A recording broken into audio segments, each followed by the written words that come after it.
FCRA foreign contribution regularly act. ఈ FCRA 2010లో తీసుకొచ్చినటువంటి ఒక అమెండ్మెంట్ యాక్ట్. విదేశాల నుంచి భారత్ ఎన్జిఓ సంఘాలకు మరియు సంస్థలకు వచ్చేటువంటి సొమ్ములను నియంత్రించేటువంటి సంస్థ. దీని లక్ష్యం భారతదేశం యొక్క భద్రత, ప్రజా ప్రయోజనాలను దెబ్బతినకుండా చూడటం. భారత ఆర్థిక వ్యవస్థకు ఎఫ్సిఆర్ఏ ప్లస్లు ఉన్నాయి, మైనస్లు ఉన్నాయి. అవేంటో ఒకసారి పరిశీలిద్దాం. ప్లస్ పాయింట్స్లో పారదర్శకత. విదేశాల నుంచి వచ్చేటువంటి ఈ ఫండింగ్ టెర్రర్ ఫండింగా, బ్లాక్ మనీనా అని దీని మీద భారతదేశం పూర్తి వాచింగ్ అయితే పెడుతుంది. ఈ విదేశీ నిధులు ఎక్కడికి వెళ్తున్నాయో ట్రాక్ జరుగుతుంది. భారతదేశ నిఘా సంస్థల నుంచి ఖచ్చితమైన సమాచారంతో ఖచ్చితంగా అవి ఖర్చు అవుతున్నాయో లేదో కూడా దాని మీద ఒక నిఘా ఉంటుంది.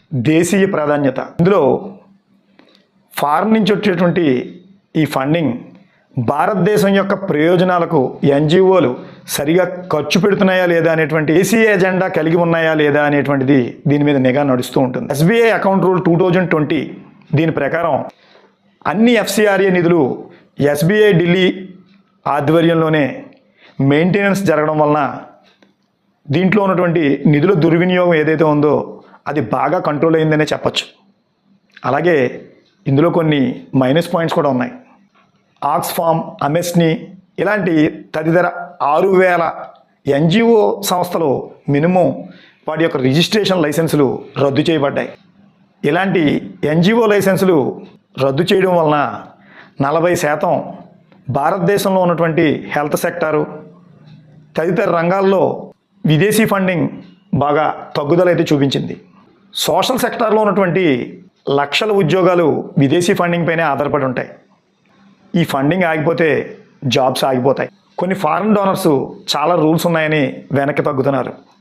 ఎఫ్డిఐకి డైరెక్ట్ ఇంపాక్ట్ లేకపోయినా నాన్ ప్రాఫిట్ ఇన్వెస్ట్మెంటు దాని యొక్క సెంటిమెంట్ అయితే దెబ్బతింటోంది. ఇది ఈజ్ ఆఫ్ డూయింగ్ బిజినెస్కి కొంచెం అడ్డుగా ఉంది. ప్రతి 5 సంవత్సరాలకి రెన్యువల్ అయితే చేసుకోవాలి. రోజువారీ ఖర్చులు కూడా రిపోర్ట్ చేయాలి. దీనివల్ల చిన్న ఎన్జిఓలు సర్వే కాలేకపోతున్నాయి. ఒకే ఒక చట్టం ఎఫ్సిఆర్ఏ. ఇది ఇండియా ఎకానమీని కాపాడుతుందా లేక దెబ్బతీస్తుందా? సింపుల్గా చెప్పాలంటే భారతదేశానికి విదేశాల నుంచి వచ్చేటువంటి ప్రతి ఫండింగ్ని ఇండియా గవర్నమెంట్ వాచ్ చేస్తూ ఉంటుంది. ఎందుకు? ఇది దేశ భద్రతకు, సమగ్రతకు ఎటువంటి లోపాన్నైనా కల్పిస్తున్నాయా లేదా లోపాయికారిగా వారికి ఏదైనా వేరే ఎజెండా, దేశ భద్రత ముప్పు వాటిల్లే ఎజెండా ఉందా అనేది ఖచ్చితంగా ఇండియా గవర్నమెంట్ దాని మీద వాచ్ అయితే చేస్తూ ఉంటుంది. ఈ టెర్రర్ ఫండింగ్కి, మత మార్పిళ్ళకి ఈ వచ్చేటువంటి ఫండింగ్ని ఏమైనా దుర్వినియోగపరుస్తున్నారా అనేది భారతదేశం యొక్క పూర్తి నిఘాతో ఇది జరుగుతూ ఉంటుంది.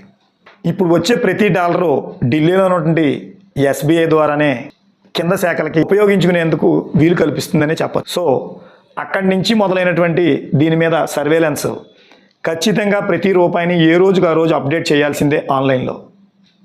ఇది కొంచెం ఇబ్బంది అయినా చిన్న చిన్న ఎన్జిఓలు ఈ పేపర్ వర్క్ పెరిగి కొంచెం ఇబ్బంది పడుతున్నాయి.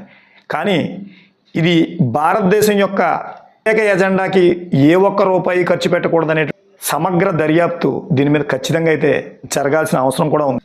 అంటే దీనివల్ల భారతదేశానికి వచ్చేటువంటి తప్పుడు ఫండింగ్ని ఓవైపు కంట్రోల్ చేస్తూనే మరోవైపు చిన్న చిన్న దిద్దుబాట్లతోటి ఫారిన్ ఫండింగ్ వల్ల పోయేటువంటి ఉద్యోగాల్ని మనం కనుక రీకాల్ చేయగలిగితే ఈ ఫారిన్ ఫండింగ్ని సరిగ్గా ఉపయోగించుకుని ఈ ఎఫ్సిఆర్ఏ వల్ల భారతదేశానికి చెడు కంట మంచి ఎక్కువ ఉందనేటువంటిది నిపుణుల యొక్క అభిప్రాయం. దీని మీద మీ కామెంట్ ఏంటో తెలియజేయండి ఫ్రెండ్స్.